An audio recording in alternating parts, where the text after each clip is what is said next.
Seperti yang kita ketahui bahwa dalam dunia pendidikan, semua sistem yang terlibat disebut sebagai kurikulum. Tahun-tahun belakangan ini kita menggunakan kurikulum 2013. Namun, pada tahun 2022, Kementerian Pendidikan, Kebudayaan, Riset, dan Teknologi merilis kurikulum 2022 yang disebut sebagai kurikulum merdeka. Bagaimana sih kita sebagai siswa harus memahaminya secara jelas? Menurut data pendidikan tahun 2022, sebanyak kurang lebih 2.500 sekolah sudah menerapkan kurikulum merdeka. Dari segi mata pelajaran yang diberikan, kira-kira di mana sih bedanya? Pada kurikulum merdeka, mata pelajaran akan dibagi berdasarkan jenjang dan fase.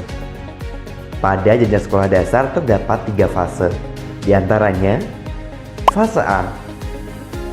Fase A merupakan tahapan pertama capaian pembelajaran pada sekolah dasar. Fase ini berada pada kelas 1 dan 2 SD. Jika pada kurikulum 2013, mata pelajaran bahasa Inggris tidak dimasukkan dalam daftar pelajaran yang wajib diajarkan, pada kurikulum merdeka ini, bahasa Inggris bisa dijadikan mata pelajaran namun disesuaikan dengan kemampuan sekolahnya. Dalam artian, tidak wajib diajarkan. Mata pelajaran seni dan budaya, setiap siswa dapat memilih minimal satu dari jenis seni berikut ini: seni musik, seni rupa, seni teater, dan seni tari. Fase B dan fase C. Fase B merupakan fase yang kedua dengan capaian yang diharapkan terjadi pada kelas 3 dan 4 sekolah dasar. Sedangkan fase C merupakan fase terakhir pada jenjang sekolah dasar, yaitu kelas 5 dan kelas 6. Mata pelajaran yang berbeda dari fase B dan C ini adalah penggabungan antara mata pelajaran IPA dan IPS menjadi IPAS. Sedangkan untuk mata pelajaran yang lain mengikuti dari fase sebelumnya, yaitu fase A. Nah, kemudian apa lagi ya perbedaan kurikulum 2013 dan kurikulum merdeka? Nah, pembelajaran yang kita sebutkan di atas merupakan pembelajaran intrakurikuler. Jika pada kurikulum 2013, kegiatan tersebut diterapkan secara penuh, yaitu 100%. Namun pada kurikulum merdeka ini, kegiatan ini hanya diterapkan sebanyak 80% dan yang 20%-nya merupakan kegiatan kokurikuler yang berbasis penguatan profil pelajar Pancasila. Hal ini juga berlaku untuk jenjang SMP dan SMA. Berbeda dengan sekolah dasar yang dibagi menjadi 3 fase, pada jenjang sekolah menengah pertama, hanya ada 1 fase yang harus dilewati oleh siswa SMP. Kita sebut sebagai fase D. Pada fase D ini, mata pelajaran yang berbeda adalah dijadikannya mata pelajaran informatika sebagai mata pelajaran wajib. Jika pada kurikulum 2013, mata pelajaran teknologi informasi dan komunikasi merupakan mata pelajaran pilihan. Artinya, setiap sekolah tidak harus memberikan mata pelajaran TIK ini. Namun pada kurikulum merdeka, semua sekolah SMP wajib memberikan mata pelajaran TIK yang berubah nama menjadi informatika.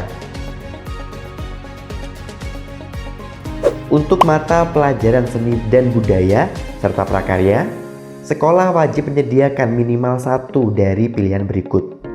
Siswa juga wajib memilih minimal 1 dari bidang yang disediakan oleh sekolah. Bidangnya diantaranya seni musik, seni rupa, seni teater, seni tari, dan prakarya. Untuk perbedaan yang lainnya, sama seperti yang sudah kita lihat tadi ya, bahwa kegiatan intrakurikuler dan kokurikuler melalui profil penguatan pelajar Pancasila memiliki persentase maksimal 80% dan 20%.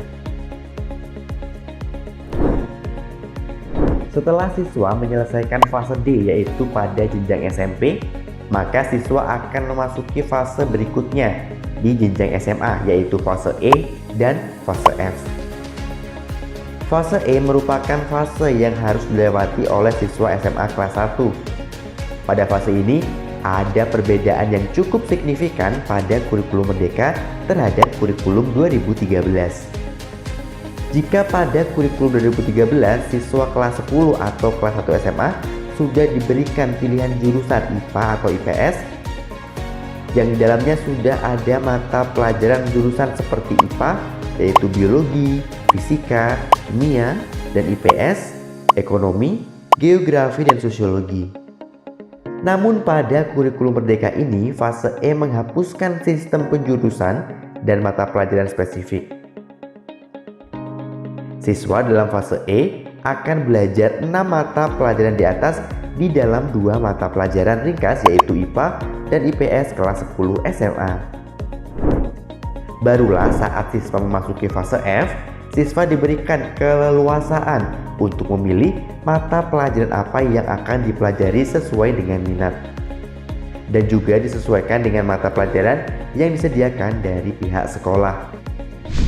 Di samping itu, ada perbedaan untuk penentuan kelulusan siswa pada jenjang SMA. Jika pada kurikulum 2013, khususnya pada keadaan darurat, ujian nasional dihapuskan. Pada kurikulum Merdeka, direncanakan siswa wajib menuliskan esai ilmiah sebagai syarat kelulusan. Menarik sekali. Menurut kalian bagaimana? Sudah siapkah menjadi bagian dari kurikulum Merdeka? Sekian dulu dari saya, terima kasih.